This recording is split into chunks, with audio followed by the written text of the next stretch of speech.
So tonight, one of the kindest people I know is here. She's had a profound influence on my real estate career just because she's given Todd and I both some really good perspective on the business. One of her greatest strengths, I think, is sort of asking the why questions. You know, why are you even doing this business? Why are you here to begin with? You know, we're starting the year out with this sort of process. If you open your book, you can kind of see it's in the next 11 meetings have a focus to get through from I don't know what to do to I'm in this business full time. So if you guys will help me introduce Christina Suter, please give her a warm round of applause.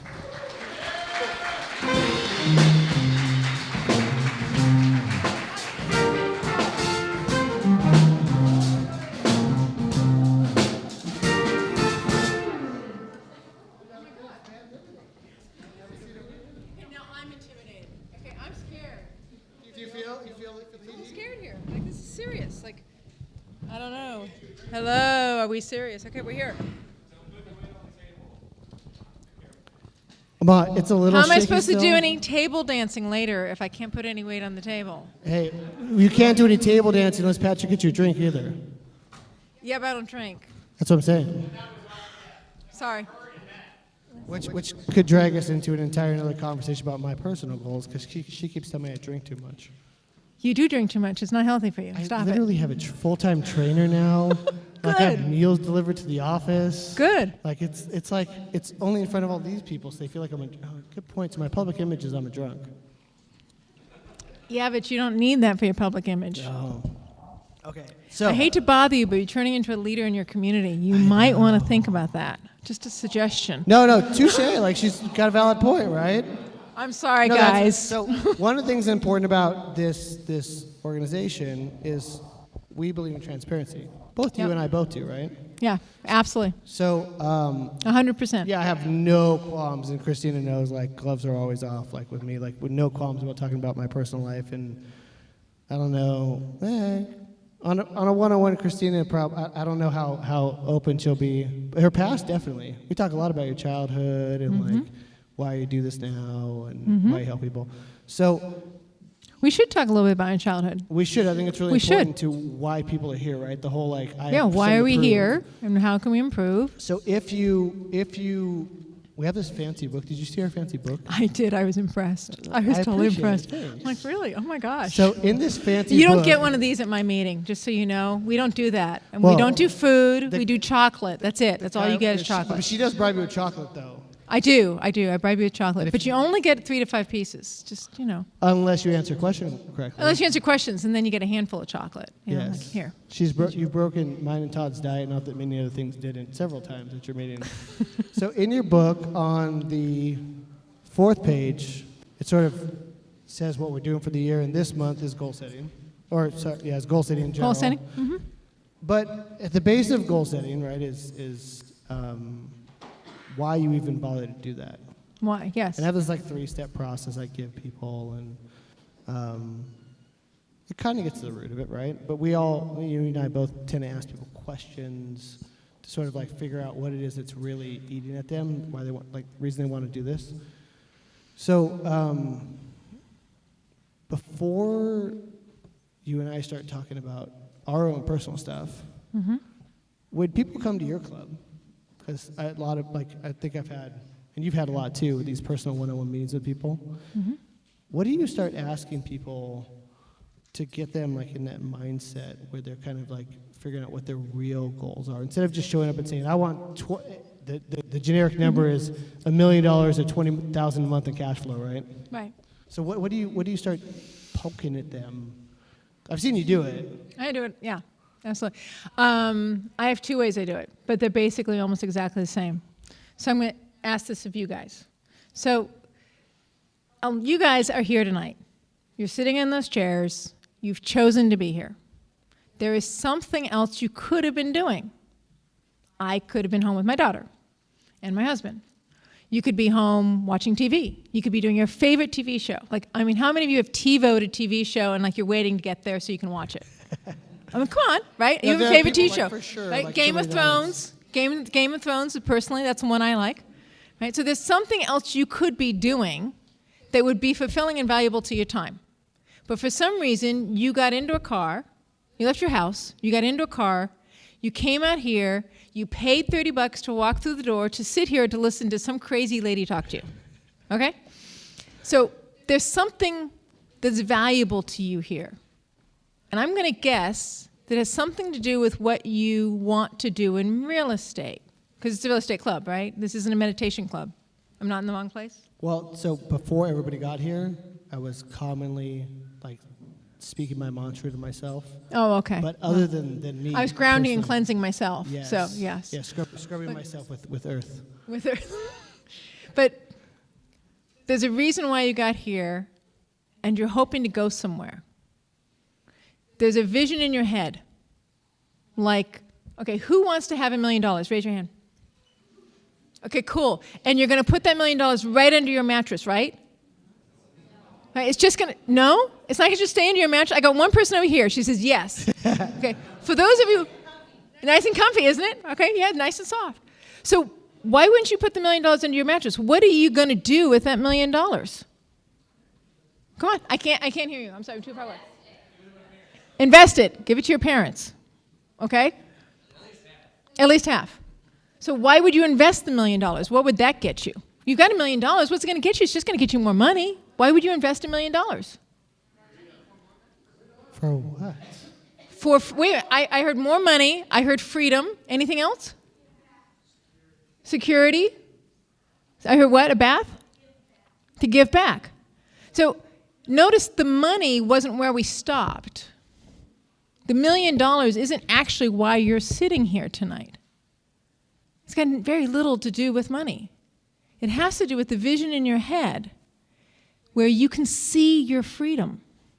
You can see yourself being in a life where you feel secure, free, fulfilled, able to give back, able to give to your parents, make a difference for yourself or somebody else in this world. So it's not actually the vehicle of real estate. It's just a vehicle. Money's just a vehicle. The freedom is what you're after. That's what you're passionate about. That's what gets your backside out of your chair at home, into the car, and through these doors to show up to have something more than what you have today. That's how I start that conversation. So I tend now in these meetings to not waste too much time on background because by proximity, you should be an expert by talking to an audience, right? Okay. But there's an important part of your background that sort of leans on that question. Mm-hmm. You know, when I'll give the abbreviated version, you can explain where I screwed it up. Okay. So the abbreviated version is essentially you were gifted, and by gifted, burdened with, right?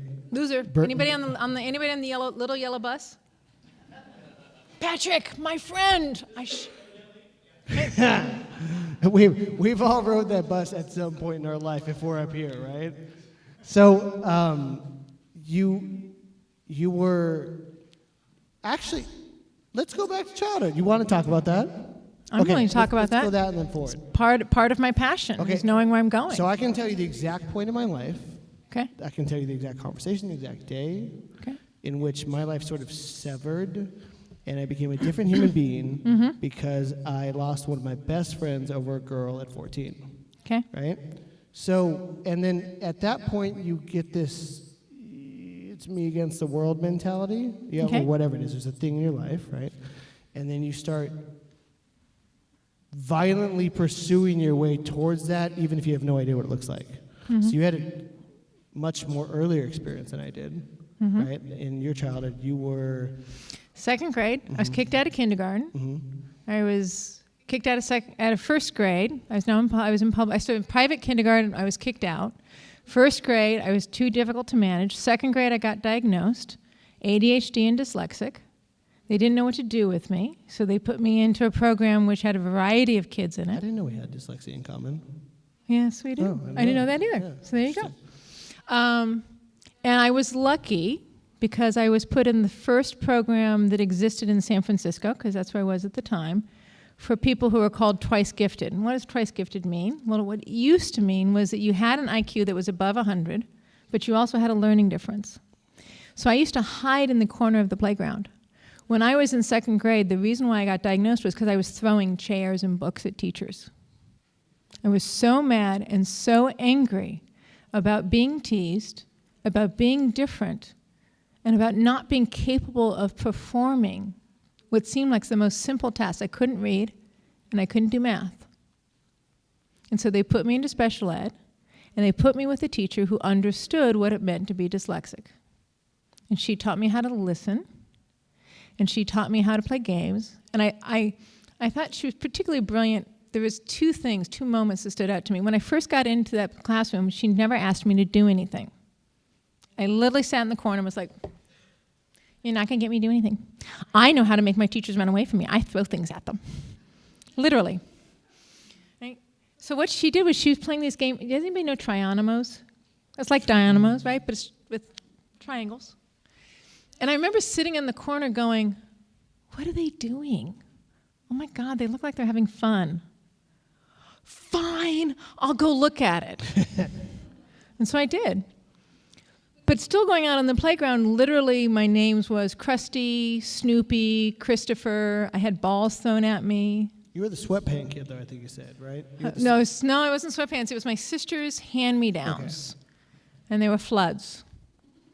Right? Single mom, 3 kids. I was the youngest. She had to earn food, right? So she didn't have a lot of time to teach me my letters and help me with my math. So I would avoid at all cost going out on the playground. And eventually she just stopped letting us go out on the playground the same time as the rest of the kids. Because it was just too hard. There was too many that were turning against us. And so she kept us safe and kept us in the room. This is the teacher for the This is my special ed teacher. Okay. Yep. And so I graduated out of special ed at the end of 5th grade because I can now do 8th grade math and 5th grade reading and 3rd grade spelling. And by the way, it's still 3rd grade spelling, just so you know. Me too. Okay, I just can't spell. I'm sorry. That one I did, wasn't able to fix. Right? But eventually I went back to public school, more teasing, but I knew how to read, so I walked around with my nose in a book. And they called my mom and they said, look, we're going to either have to kick her out of school or you're going to have to put her in therapy. And so my mom put me in therapy. It was in college. It was in college when all of a sudden somebody sat up next to me and said, can I study with you? And I'm like, excuse me? You're joking, right? I mean, come on, right? You're joking, right? What do you mean you're going to study with me? He's like, well, yeah, you seem to understand what's going on in the classroom. Like, you understand the abstract things that the teacher is talking about. I'm like, well, yeah, of course I understand it. Well, can I study with you because you can explain it to me? Because I actually don't get it. So that was the first time in my life that I learned I could be a teacher. That I didn't have to be at the receiving end, that I could make it different for somebody else and maybe pay it forward. Now, I still spent a lot of my 20s pretty messed up. I will confess. Well, I mean, like, I had a whole run that, like, we could spend hours talking about. We spent hours talking about what we did with our 20s, you know. A lot of money to tear that apart. Right. But what's, okay, so having that sort of like restriction or that stigma, right, that you were lesser than in some way. I was clearly somehow lesser. That was what the world was telling me. So the funny part about that, there's a song called Lazy Boy, which is from like 2000, if anybody's ever heard of it. There's a great quote in that song. It says, do you think Bill Gates would have created Microsoft if he wasn't stuffed into his locker 14 times a day? Right. Like, right. And a lot of the things that go into goal setting or go into like why people build any sort of, like, we're up here, right? We both run a club. There's a lot of this like, look at me, right? Yes. Right? I do. I like it. Right? I do. I confess. Just for filming out like the look I at me do. thing. No, totally. That's why we're here. Todd's hiding in the background, so we're the same stigma.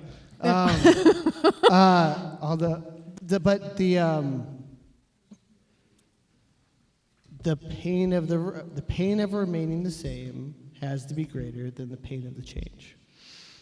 Yes. Right. I'll tell you my moment. Okay. Okay. So here's my moment. So just because here, why are we going into this background? I'll tell you why.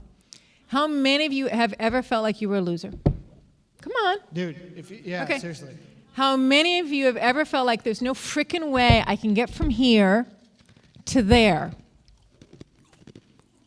Okay, so I know that feeling because that was me. That is me. It has been me. Right? So here was my day of reckoning. So it's February 1st, 1991. And I was living with my boyfriend. I was in college, and I was living with my boyfriend. By the way, I wasn't supposed to go to college, so I was particularly happy I was in college. I was in college, I was living with my boyfriend, and he hit me in the stomach. And it wasn't the first time. It's an intense moment. It's an intense moment. And I remember the date because I went to the refrigerator as I was trying to get my breath back. I went to the refrigerator, and I remember seeing the date written on the pad. So what did I do? I moved out while he was at work. Good for you. Thank you. Thank you. And I went, something's got to frickin' straighten out here. And it's not them. It's me. Here. There's something in here that isn't working right the way that I want to be. And my personal prayer at the moment was, can I just be normal? Can I just get to normal? Can I be what everybody else seems to be walking around on the street? That's how off-kilter I felt like I was. Was I actually that off-kilter? No, I don't think I really was. Somehow I've managed to figure out how to not be off-kilter. So that was my moment when I said, I can't look outside of myself. The only way to change my mind, the only way to try to have a better world would be to work on the interior of myself.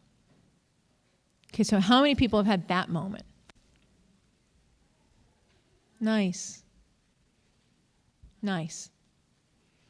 Because in my world, at least, that's the moment where I made a decision that affected the rest of my life and has helped me to be somebody that I actually kind of like being.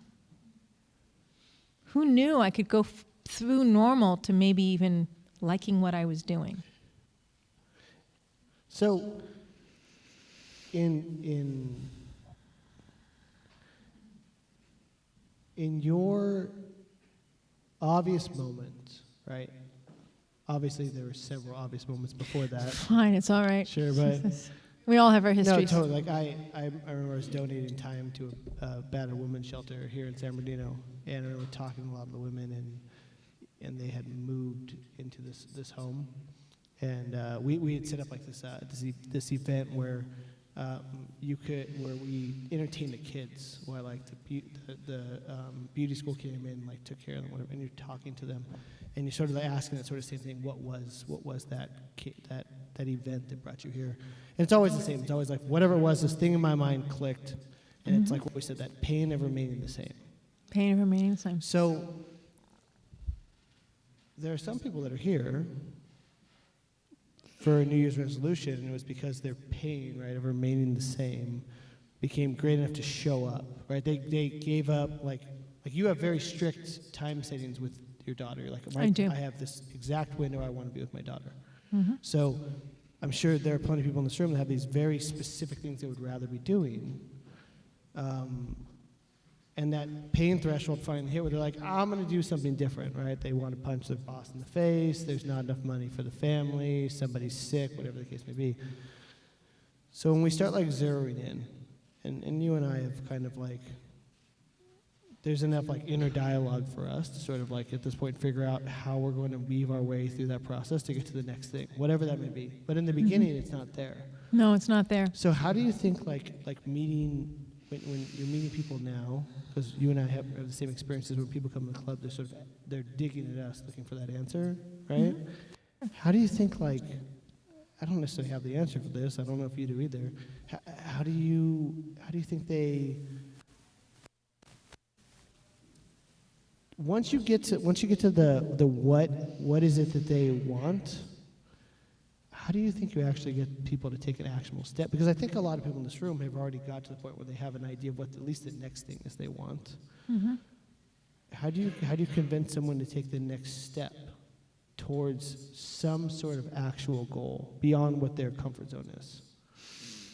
Okay. And do you find, has there been an effective way you've discovered? Yes, no, maybe, all the above. Yeah, exactly. That's why I asked. Okay, so what I try to do is this.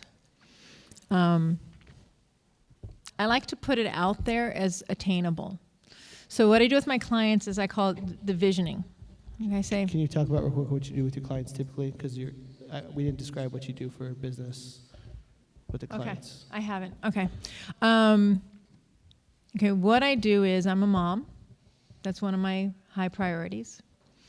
I am a investor. I've been investing for 30 years. Started in single family, went to multifamily, sold everything, went to flipping and condo conversions during the upturn, started selling everything in 2008 and 9 when my backside was being handed to me, one of those other life-changing moments. And turned into a hard money lender and a real estate investment advisor. So I sat with other people and had one-on-one conversations with them about what they wanted to do about their slipping portfolio. And I still do that, but I also offer coursework now as well. So I offer a webinar on the basics of real estate investing, right? Real basic, like how do you get from point A to point B? So in that, with my clients and with my students, I specifically do what I call the visioning. So it's very simple. What kind of house do you want to have? When you see yourself as an investor, remember we talked about the vision in your head, why you're sitting here, what is it that drove you here? Everybody, it's a different vision. I don't care if you're all flippers. Every one of you could be flippers. What you want is your own vision. What you want is what you want out of that. Some of you want a house in Malibu. Some of you want a ranch in the middle of Wyoming. Some of you want to be skiing every day in Montana. Your vision is specific to you. But it usually involves something like a house. What's that house going to cost you? Let's say it's $1 million. You probably want a car. What's that car going to cost you? Let's say $75,000. It's a BMW, something. Okay? You probably want to do something that's a hobby. Whether it's working as a volunteer, whether it's painting, whether it's a polo team. I had a client who wanted a polo team. Whatever it is. So you add all that up. You go, okay, $1 million for a house, $75,000 for a car, $100,000 a year for giving back, $20,000 a year for traveling. You add it all up. Let's say you want to be able to invest in hard assets about $3 million. So now you need $3 million in hard assets, but now you need income to support that. Okay, so I need income to support my house. $2,000 a month, $3,000 a month. I own the house cash, because this is my freedom point, right, guys? This is my freedom over my time point. So I own the house cash. So then I need a certain amount of monthly maintenance for that. $2,000 property tax. I need to be able to get my car maintenance and washed, and I want to be able, as my husband says, you know you've made it when you can wash your own car in your own driveway in the middle of a workday. That's when you know you've made it. Thank you very much. I figured there's going to be some other person in the room who relates to this, right? So let's add all that up. You need $20,000 a month, let's say. Okay? Now there's a number associated with that. I need $3 million worth of hard assets, but I also need enough capital to support having $10,000 or $20,000 a month. Okay? So $3 million gets me $120,000 a year, based on my calculation of 4%.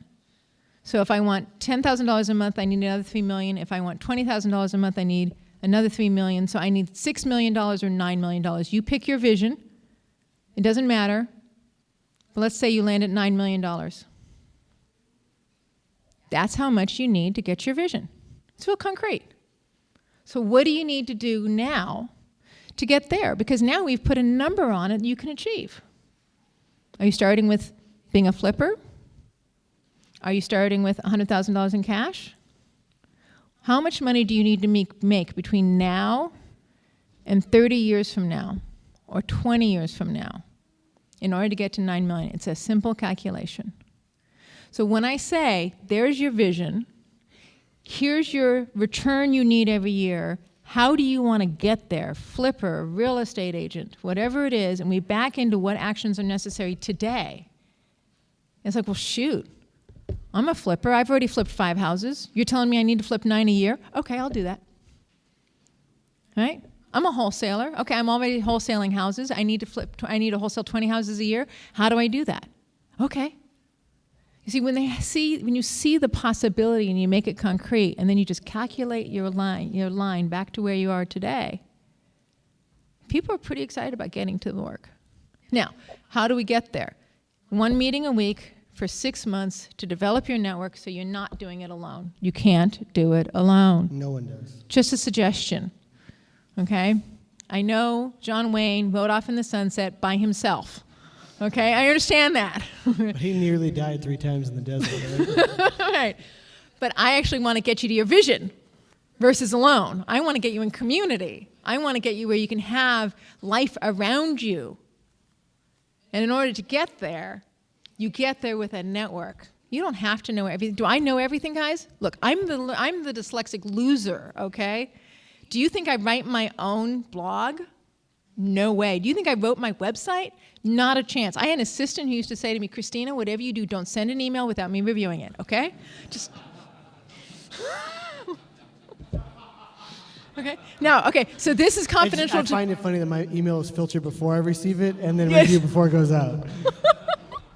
Okay, and okay, confidential to this room. If you come to my meeting, you'll meet this lady. She's the one who takes the money, okay? You know her, That's right? super funny. So, because I am not competent at writing anything, okay? Let's just make it really clear. I can talk all day long. So I have a radio show that I record that I send to somebody who can write, who I have somebody post it onto my website so that people think, it's pretty amazing, people think I know what I'm talking about. It's pretty amazing. It's kind of fun, right? So you draw the line and then you put yourself in community. And in community you can create. And then I talk people through it. For 3 months I talk people through it, whether you're in my class or whether you're a one-on-one mentor. I talk people through it. Develop your team. How do you interview your team? What's your homework to get you to create your team? Get your boots on the ground. Get your ass to meetings on a regular basis, because I can't help you if you don't join community. Period. It almost doesn't matter where you're starting. Community is the way you get there. It's also the end result, though. I'm sorry, what? It's also the end result, though. For some of us, community is part of our vision and part of our purpose. So what I find, I mean, that was extremely clear. So does everybody understand that what she's basically saying is all you have to do is set a future goal, backtrack the thing, and then do the number of things to get there? So if you're bold enough to do that. And then meet your community that helps you get there. And meet your community helps you get Helps there. you get there. Got to do it in community. So let's say you do all this. Yep. Because I'm going to take this, we were saying earlier, I want to take us a step beyond this, right? Oh, sure. Go ahead. I Go think for it's it. super important. Okay. There's the people in this room that I talk to that are in this position. So you go through all this stuff, and I'm there. Todd's there. There's 5 or 6 other people in this room I talk to. They're there. Patrick's probably there trying to figure out. There's a couple people in this room. I'm not gonna pick on Drew either. I know Drew's starting a new venture too. There's people who have done all those things, who have succeeded in achieving a goal in life, and they liked the goal they achieved. And then when they did it, they got to the end and they went, "Well, shit, this isn't what I wanted." Right? Because that's the reality. And I don't. In this conversation with you, I don't know if we can frame. It's okay. I want to hear it. I don't know if we can frame how to correct the misdirection that happens along the way. Do you I know you know where I'm going. I know what you're saying, and I know what you're doing. Okay, so I did flipping, and I did investing in single family, then into multi-units, and I used my assets to be able to move into as a flipper, to fund my own flips, to do condo conversions in Hawaii and California. Okay, so here I am, I'm doing all this stuff, but I'm not married and I don't have any kids, and I really want to have kids. And I freak my sister out explaining to her that I want to get married and have kids. And she's like, what do you mean? We're going to not have kids together. My sister still doesn't have any kids, just so you know.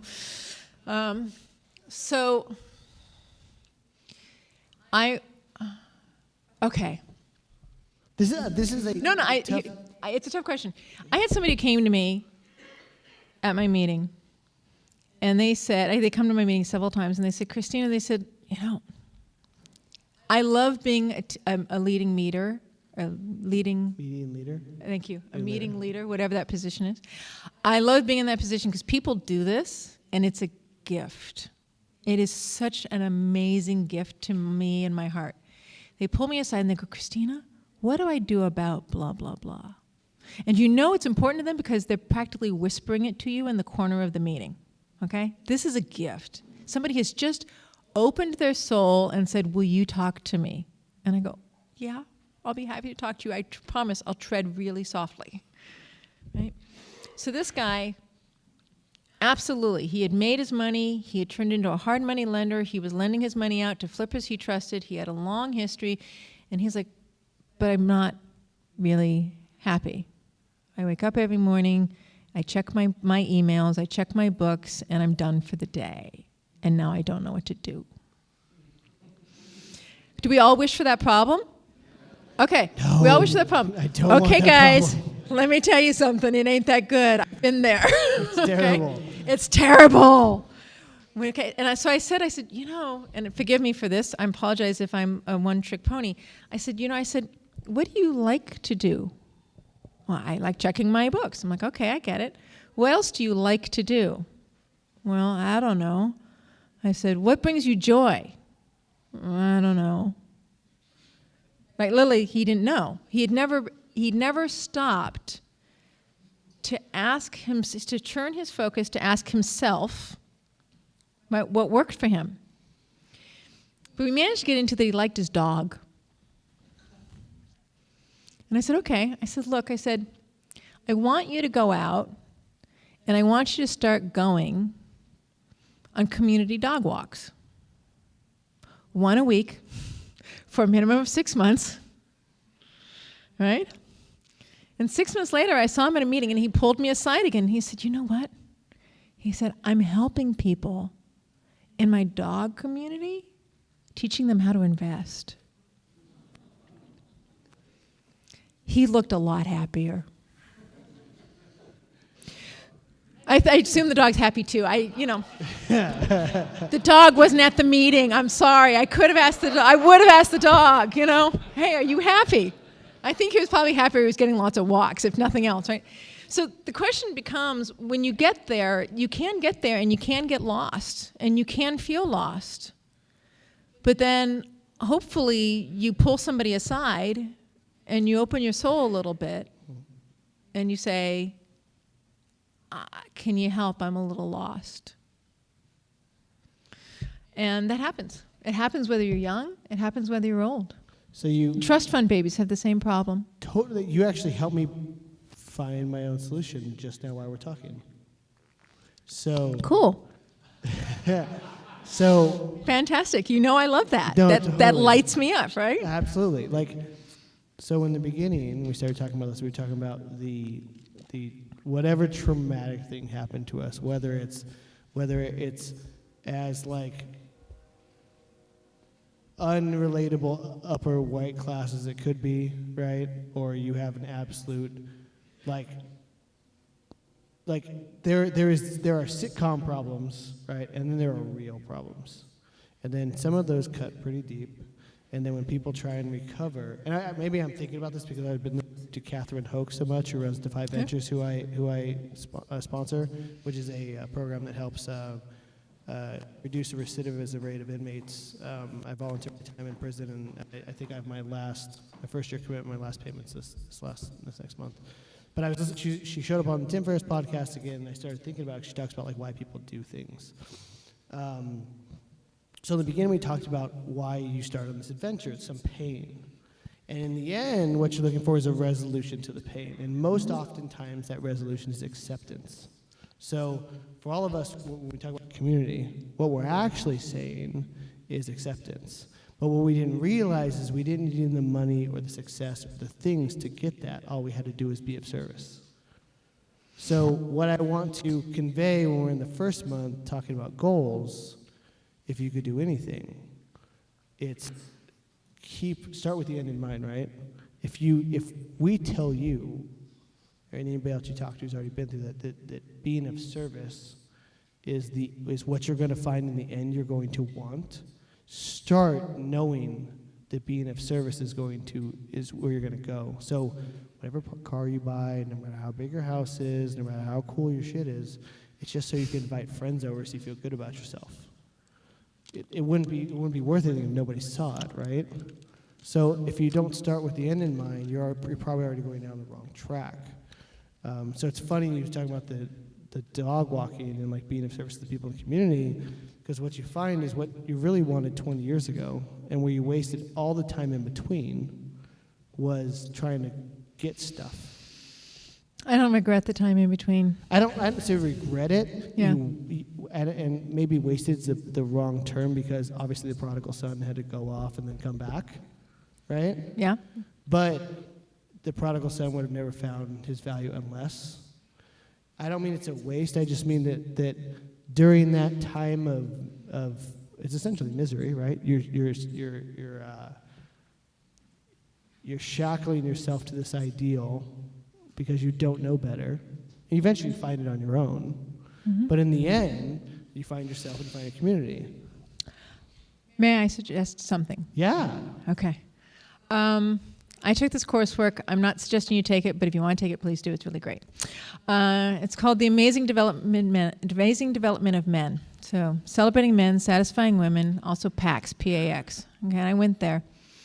And it really helped me a lot because I'm a difficult woman to be around. I look really friendly, but I can be a B-I-T-C-H just like anybody else. So I went there, and they talk about, especially for men, they talk about where there's a period where you're trying to figure out what you're going to do in this world. And then there's a period where you dedicate yourself to what you're doing in this world. And you do that for about 20 years.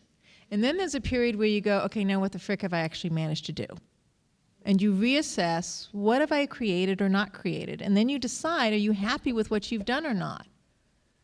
And now you're older, so it's not like you're going to start over again. It's not like you're going to go, oh, I just spent 30 years being an expert in insurance, so now I'm going to go be a therapist in psychology. Or I'm going to study to be a neuropsych surgeon, a neurosurgeon. That assessment period, I think, is so vital, because you put yourself on the line for 20 years. You challenged yourself and you put yourself on the line. Now, I know I'm female, but I see this in my own world, right? You put yourself on the line for 20 years, you challenge yourself to achieve, and then you assess whether you got there or not. And if you can just come to peace, it doesn't matter whether you got there or not. The fact is, can you come to peace with the question? Can you come to peace with that I did it? And if you can come to peace, that's when it's so much fun to be part of community. But in that 20 years, trying to be part of community, to drag everybody else along with you while you're trying to create who you're going to be and your identity and pulling it all in and testing yourself and climbing that mountain, yeah, you want to take community with you, but at the same time, you want to not avoid climbing the mountain. So I wouldn't take that from anybody. I'd go, climb your mountain. Go climb that mountain. So that brings up a lot of, it's conversations I have with people a lot when they're brand new. And I think you have these conversations too. When you're brand new, you have the conversation of, I have family who thinks this is stupid. Yes. I have friends who told me this is a sham. Mm-hmm. I have people in my life who I've told 42 times that I'm going to start something new, and they don't believe me anymore, right? My sister and my brother never asked me about real estate investing, ever. My whole family, same thing. Ever. Yeah. I'm still their younger sister who was a fuck up in school, okay? No, totally. I'm the experiment who's always going to be broke tomorrow. No, it's the same. So, but when you have these conversations with people, and you find for anybody that's not brand new, this is the important point. So social claiming, which is a taboo term, right? Okay. I see it in Pasadena, so Right. it's a thing that exists. But it also is a stigma that isn't attached to doing better for yourself, and people associate it with that. So, for example, you hear no new friends. I'm going to bring people up with me. You're only successful as the 5 people closest to you. You hear all this weird wisdom. And I was given this really good advice by a buddy of mine. Actually, my first mentor who spoke in here, Chuck. He was talking about his son, and he said his son was having a hard time, and his friends he grew up with didn't want to hear about his business. We were talking about how you can't bring community along with you. Mm-hmm. He says friends didn't want to hear about his business, and he would talk about stuff, and they were like, "Man, you and your stupid ideas and whatever." And he told his son, he said, "You need 2 sets of friends." Mm. And I really like the advice. You don't get rid of the people who are loyal to you, who you care about, whoever that is, but you also sort of divorce yourself from them for a time period while you're working on your thing. It doesn't mean permanently. It means you go see, you visit them, you see them, you whatever. But you also have a whole new group of people. And that second group will change constantly. People come in and out of it, and you will compete, you will grow together. And that community doesn't necessarily look like you're not helping, right? But you're working, you're all running a race against yourself and kind of eyeballing each other along the way, it seems like. Does that make sense? Yeah, it makes perfect sense. So I'm going to share this. Yeah. I got an email. So Stephen came to my club. God, I know where you're going. I know where you're going in the story. Yes. Oh my God, I'm actually going to share it. Stephen came to my club and he said, "Christine, can I speak at your club?" And I said, "Well, you don't have much of a following, so I'm not sure I'm going to let you speak." Yeah, remember, doesn't draw a crowd. I'm going to get a shirt made that says "doesn't draw a crowd." Okay. One of my stupidest moments in the last 30 years was saying touche, that. there are 50,000 people that have said the same thing to you. Okay. So then I get an email, I think it's almost 2 years later. I get an email from Stephen, because he has started this club.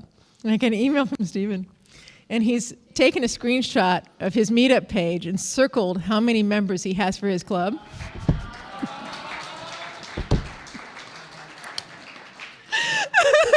And of course, it's more than mine. How many yours has, and I put them together.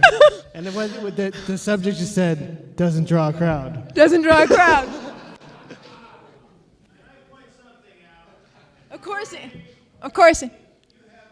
pickiest club. You have the hardest club to talk to in Southern California because you scream harder than any other organization. Totally. I agree with that. I'm sorry.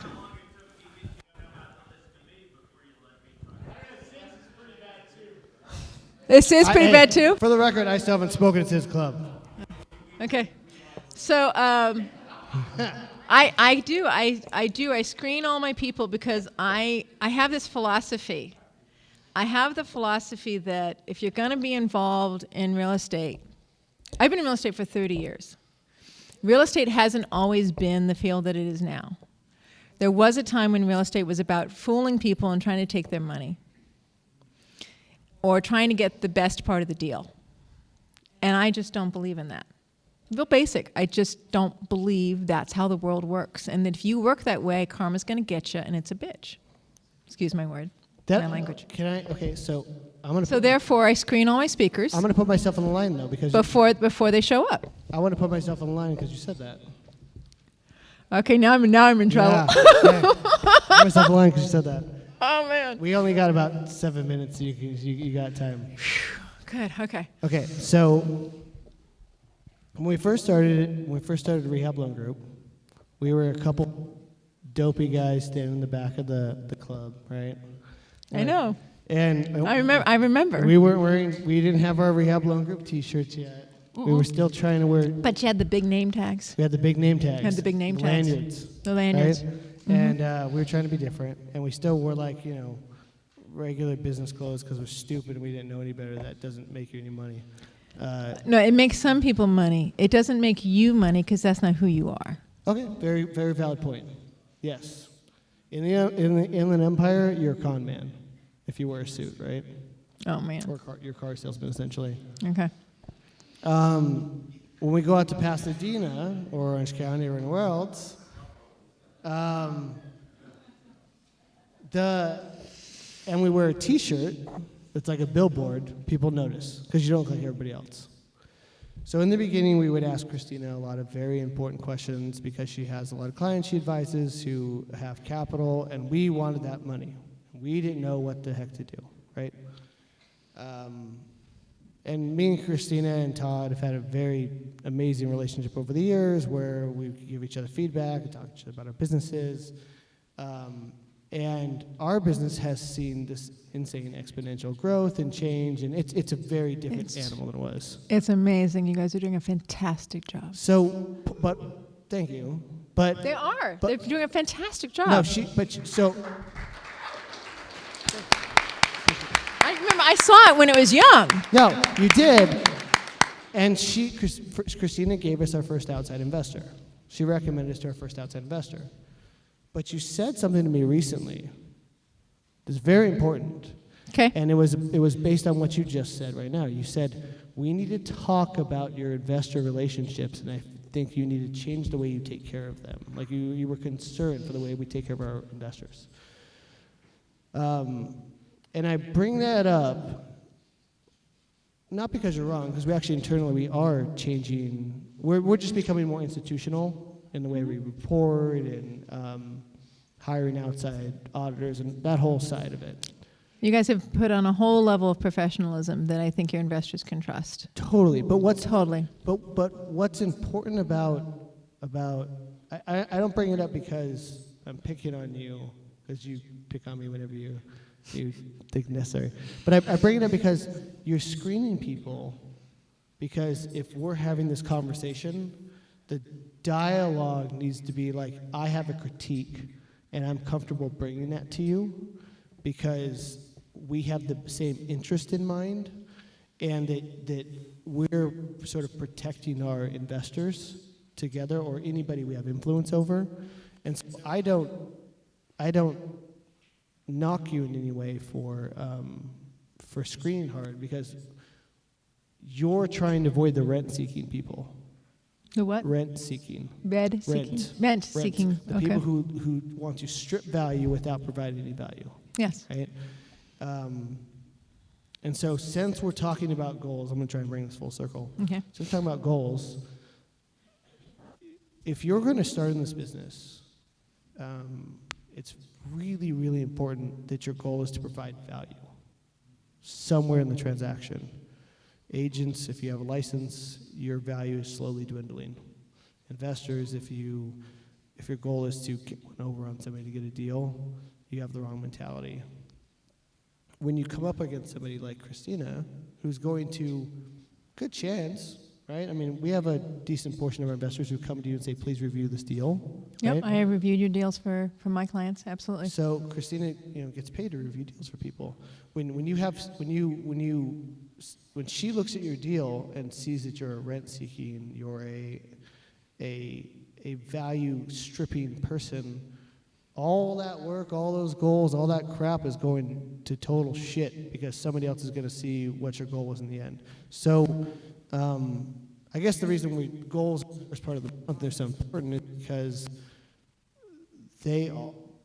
if your goal is wrong from the get-go, or it's just about money, right? Like it's going to flounder very quickly. So we only got a couple minutes. With that in mind, do you have any last advice for anybody who's trying to set their goals for 2018? And after you give them advice, is there a way that they can reach out to you if they want your help in any way with the business at all? Okay. So, how many of you set your goals for 2018 already? Okay. For those of you who have not, do you have a place that you like to go to that's quiet, where you feel safe, where you feel secure, where you feel like you can be yourself? So my suggestion is you go to that place and you take a pad of paper with you and you start writing. And you write and you write and you write and you write and you write for at least 20 minutes. Set a timer for at least 20 minutes. And you say, what the frick are my goals supposed to be in this goddamn frick of it? You know the languaging, right? Just in case you're starting there. Or you start with, oh, I'm so excited because my goals could possibly be blah, blah, blah. I want you to write nonstop for 20 minutes. If your pencil stops moving, start writing. I don't know what to write. I don't know what to write. I don't know what to write until you start writing it again, something that has content to it. Okay? In 20 minutes, you will notice not what's on the paper by itself, but what your brain thought about what you were writing on the paper. You will notice when you wrote something and the observer, the person that's behind the person that's writing, went, yeah, that's true. Or, that's such BS. Or, you know what, I wrote that 3 times. I think that maybe is important to me. That observer is the one who's going to help you set your goals. Our will is amazing, but we're not just animals made of will. We're animals that also have instinct. Instinct requires shelter. It requires food. It requires warmth. I personally don't believe in fighting against instinct. I really don't. Instinct drove me to find a better way to have a better home for my daughter. Because I'm a mama, and you don't fuck with a mama bear. Excuse my language. Right? So instinct's going to drive you, and your will's going to drive you, and what you want is you want the answer that's going to work. So writing for 20 minutes straight, observing what you're writing, that's going to help you come up with, maybe it's a goal for this year, or maybe it's your goal for the next 10 years, or maybe it's your goal for the rest of your life. But something's going to come out of it. And then when you're done, you can write down the 1, 2, 5 things that you noticed that meant something to you. My name is Christina Suter. You can listen to me on Ask Christina First, Amazing Women of Power. I have groundlevel-consulting.com is one of my websites. glinvestor.com is my ground level investor website. My coursework is on that.